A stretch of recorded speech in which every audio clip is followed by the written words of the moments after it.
How long do I have to wait to default my spouse who's completely ignoring our divorce litigation?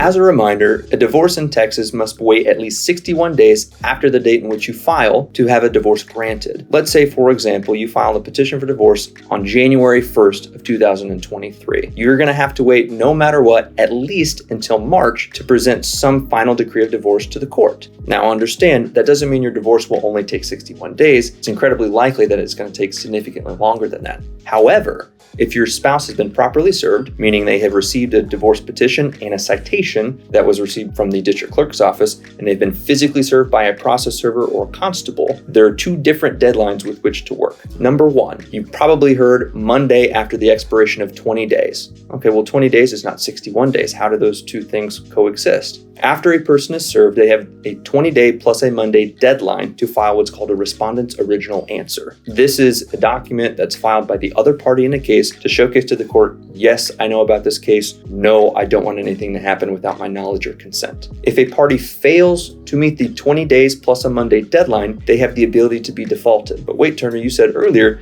I have to wait at least 61 days in order to get a decree of divorce approved and signed by the judge. That's absolutely correct. So it doesn't necessarily make sense to serve someone with an original petition for divorce to whom you think is going to completely ignore that original petition on day 2 of that 61-day clock. From a strategic stance, it makes way more sense to serve them on day, let's say 35, in which now this 20-day plus a Monday deadline will be met right around that 61-day deadline. So you can turn around just after that 61-day threshold, present a final decree of the divorce to whatever court you may land in, and ask the judge to finalize a default final decree of divorce. What's important to understand is even though a party may not answer the 20 days plus a Monday deadline, that doesn't necessarily mean that they can be defaulted on a final decree of divorce. What's important to understand is if that 61-day threshold hasn't yet passed, it's unlikely the court is going to grant a default final decree. While the examples that have been given have been specific to divorces, modification cases are treated slightly differently. There is no 61-day deadline, or rather 61-day threshold, with which a modification must be pending. A 20-day plus a Monday deadline may be sufficient for the court to default the other party should they fail to respond to the properly served lawsuit.